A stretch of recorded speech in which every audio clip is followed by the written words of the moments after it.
को जारी रखते हुए पैरामेडिकल का, ड्रोन टेक्नोलॉजी का, डाटा एनालिसिस का, 3D प्रिंटिंग का, या फिर इससे संबंधित वे सर्टिफिकेट कोर्सेज जो 3 महीने 6 महीने के होंगे, उनको माध्यमिक शिक्षा में अध्ययन करने वाले बच्चों को भी इस पाठ्यक्रम के साथ जोड़ने का एक प्रयास प्रारंभ हुआ है। इसके लिए पहले से ही व्यावसायिक शिक्षा के पाठ्यक्रम में व्यापक परिवर्तन करने के कार्य हो रहे हैं। जहां तक आप जैसे माननीय सदस्यों का यह कहना कि कोई भर्ती नहीं हुई है या अव्यवस्था है, मुझे लगता है आपकी पीड़ा मैं समझ सकता हूं, क्योंकि पिछले 6 वर्ष में नकल विहीन परीक्षा प्रदेश के अंदर सुचारू रूप से संपन्न हुई है और नकल है। मुझे लगता है आपकी पीड़ा मैं समझ सकता हूं, क्योंकि पिछले 6 वर्ष में नकल विहीन परीक्षा प्रदेश के अंदर सुचारू रूप से संपन्न हुई है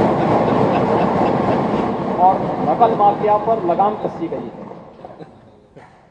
पहली बार हुआ है जब माध्यमिक शिक्षा में हाई स्कूल और इंटरमीडिएट बोर्ड की परीक्षा जो पहले 2 महीने 3 महीने तक चलती थी, मात्र 15 दिन के अंदर परीक्षा संपन्न हुई और 14 दिन के अंदर परिणाम भी आए हैं। 56 लाख बच्चों के परिणाम मात्र 29 दिन में, यानी परीक्षा से लेकर परिणाम तक 29 दिन में ही आए हैं।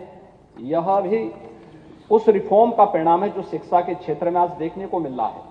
और तीसरा, जहां तक शिक्षकों की भर्ती का है,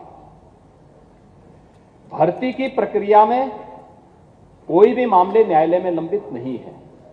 हां, जो मामले कुछ भर्ती की प्रक्रिया के बाद कुछ लोग न्यायालय में गए हैं, उससे संबंधित मामले वहां पर लंबित होंगे, वो अलग विषय है। लेकिन 1,64,000 से अधिक शिक्षकों की भर्ती बेसिक और माध्यमिक शिक्षा में अकेले पिछले 5 वर्ष के अंदर इस सरकार ने किए हैं। और शिक्षकों की भर्ती की प्रक्रिया को युद्ध स्तर पर अगर कहीं वैकेंसी है, चाहे वह माध्यमिक शिक्षा में हो, बेसिक शिक्षा में हो, उच्च शिक्षा में हो, प्राविधिक शिक्षा में हो या व्यावसायिक शिक्षा में हो या फिर संस्कृत विद्यालयों में हो, इन सब की भर्ती की प्रक्रिया को सुचारू रूप से संपन्न करने के लिए ही हमारी सरकार प्रदेश में शिक्षक भर्ती की प्रक्रिया को पूरी ईमानदारी, पूरी पारदर्शी तरीके से संपन्न करने के लिए ही एक नया शिक्षा आयोग गठन के लिए एक बिल लेकर के आई है। और मुझे लगता है बिल पर आपको भी अपनी बात को रखने का और उस पर चर्चा करने का अवसर प्राप्त होगा। जो भी अमूल्य सुझाव आएंगे, सरकार उसका स्वागत करेगी। संख्या 11 श्री अखिलेश, माननीय अखिलेश जी। अध्यक्ष महोदय, माननीय मंत्री जी की मैं बात सुन रहा था। माननीय मंत्री जी, वो माननीय मुख्यमंत्री जी ने भी बहुत सी बातें रखी अनएम्प्लॉयमेंट को लेकर के। अध्यक्ष महोदय, मैं आपसे माननीय मुख्यमंत्री से केवल इतना जानना चाहता हूं कि उन्होंने नेशनल एजुकेशन पॉलिसी पे बताया जो आने वाली है, इनकी जो आ चुकी है, लागू होगी। मेरा केवल एक छोटा सा सवाल है कि 2017 से लेकर के 2022 में जो एज ग्रुप है 15 साल का, उसमें कितने बच्चों की संख्या बढ़ गई है? 2017 से लेकर के 2022 तक 15 साल के ग्रुप में बच्चों की कितनी संख्या बढ़ गई है? क्या उन बच्चों के भविष्य के बेहतर बनाने के लिए और उनको नौकरी रोजगार दिलाने के लिए आपके नेशनल एजुकेशन पॉलिसी के तहत और खासकर उत्तर प्रदेश की सरकार, डबल इंजन की सरकार, जो ये कहती है कि अनएम्प्लॉयमेंट रेशो हमारा ये है, एम्प्लॉयमेंट रेशो नहीं बताते, अनएम्प्लॉयमेंट रेशो ये है, तो वो क्या इन बच्चों की संख्या बताएगी सरकार? मैं अध्यक्ष महोदय माननीय मुख्यमंत्री से जानना चाहता हूं कि 2017 से 2022 के बीच में जो एज ग्रुप 15 साल का है, वो संख्या कितनी होगी, कितने बच्चे आ गए होंगे उसमें? और वो इससे संबंधित नहीं, उसकी जानकारी संबंधित इसलिए है ना अध्यक्ष महोदय, जब नेशनल एजुकेशन पॉलिसी संबंधित हो सकती है तो मैं केवल इतना जानना चाहता हूँ 17 से 22 तक कितने बच्चे आ गए हो एज ग्रुप में, संख्या क्या होगी उसकी? मुझे बहुत अच्छा लगा कि नेता विरोधी दल को अब जनसंख्या की चिंता होने लग गई है। अध्यक्ष महोदय, और सवाल ये है अच्छी कि बात केवल अगर मुख्यमंत्री जी 86 में सीको 56 बताना चाहें सीको तो फिर बता दो 86 में 56 में 56। उसी को नियंत्रित करने के लिए ही हम लोग समान कानून की बात करना चाहते हैं। क्या बात है, क्या मतलब? लेकिन अध्यक्ष जी, अरे आज उत्तर आज फिर आप बोले। अरे माननीय मुख्यमंत्री जी खड़े हैं। मुख्यमंत्री जी से केवल इतना जानना चाहता हूँ माननीय कि मुख्यमंत्री जी खड़े हैं। 17 से 22 में मुझे 17 साल के वही तो आ रहा हूँ। माननीय मुख्यमंत्री जी खड़े हैं, उसके जवाब बाद आप देने के लिए खड़ा हुआ आप हूँ। वही जवाब देने के लिए खड़ा हुआ हूँ। इतना पेशेंस रखना चाहिए कि जब मैं खड़ा हुआ, मैं आपकी बात को सुन रहा था, जब मैं खड़ा, मैं तो वही बोलने के लिए आया हूं कि आपको जनसंख्या की चिंता हो रही है। मुझे इसमें अच्छा लगा कि इसको कैसे कंट्रोल किया जाए। मैं यद्यपि पहले भी सोच रहा था कि चलिए समाजवादियों में कुछ तो प्रोग्रेस हुई है, और प्रोग्रेस देखिए अच्छा है, प्रगति के बारे में सोचना चाहिए। ये 5 नंबर के प्रश्न में भी माननीय बेसिक शिक्षा मंत्री से प्रश्न पूछा जा रहा था, एक प्रदेश एक कोर्स एक मूल्य, यानी एक देश एक कानून, ये भी जोड़ देते तो और अच्छा होता।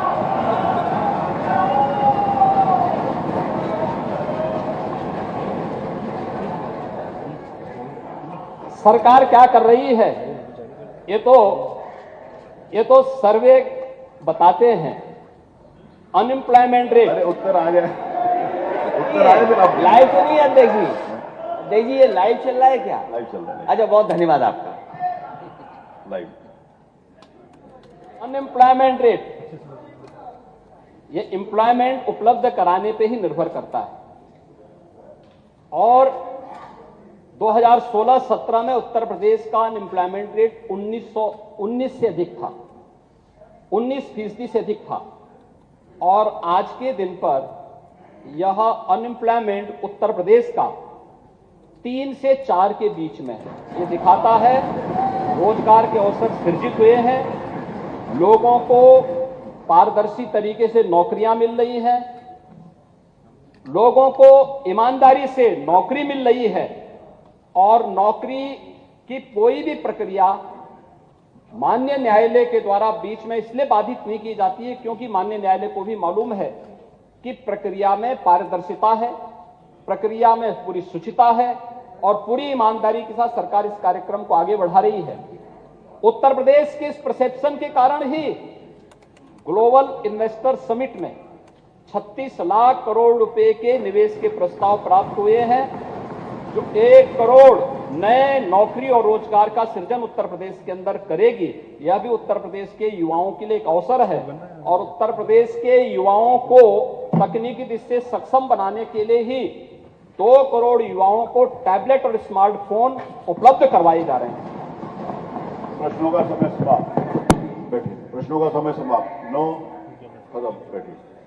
आज दिनांक 8 अगस्त उत्तर प्रदेश विधानसभा के माननीय सदस्य श्री सौरभ श्रीवास्तव निर्वाचन क्षेत्र वाराणसी कैंट, जिला वाराणसी, भारतीय जनता पार्टी के टिकट पर वर्तमान सभा में द्वितीय बार निर्वाचित हुए। आपके पिता का नाम स्वर्गीय हरीशचंद्र श्रीवास्तव, हरीश जी। आपका जन्म 8 अगस्त 1975 को वाराणसी में हुआ था।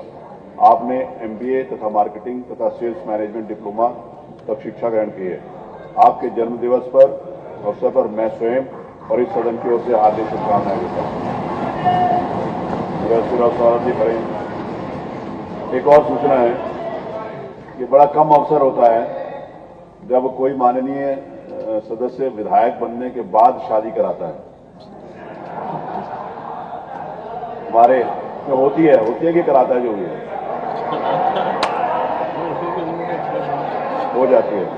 इसमें हमारे माननीय श्री राजीव दरारा हैं।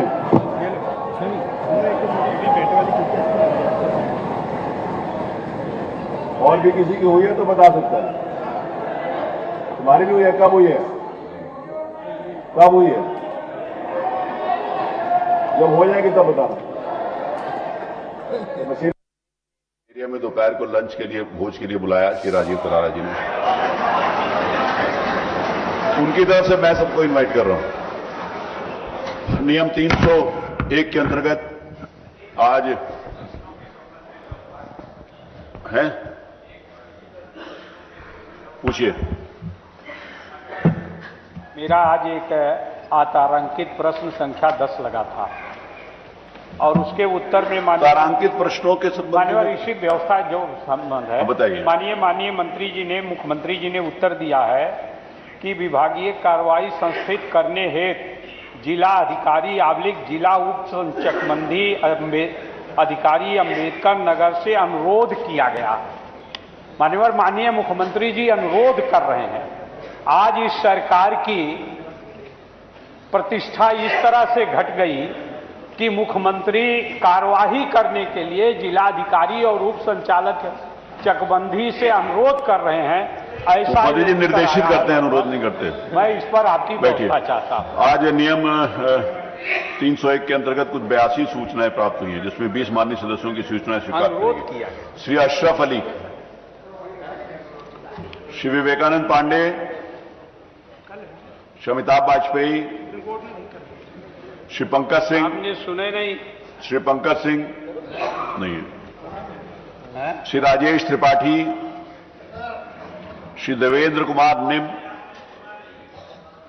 श्री रवि शर्मा नहीं है, अरे रुकना, श्री ओममणि वर्मा, श्री गणेश चंद, डॉक्टर पूरन प्रकाश, श्री राजीव गुंबर, श्री नफीस अहमद, श्री शाहिद मंजूर, श्री दुर्गा प्रसाद यादव, डॉक्टर रागिनी, डॉक्टर वीर विक्रम सिंह प्रिंस, श्री राजेश चौधरी, श्रीमती केतकी सिंह, श्री प्रदीप कुमार चौधरी, श्री प्रभु नारायण सिंह यादव। ये युद्ध के स्तर है, ये सिर्फ मणिपुर तक नहीं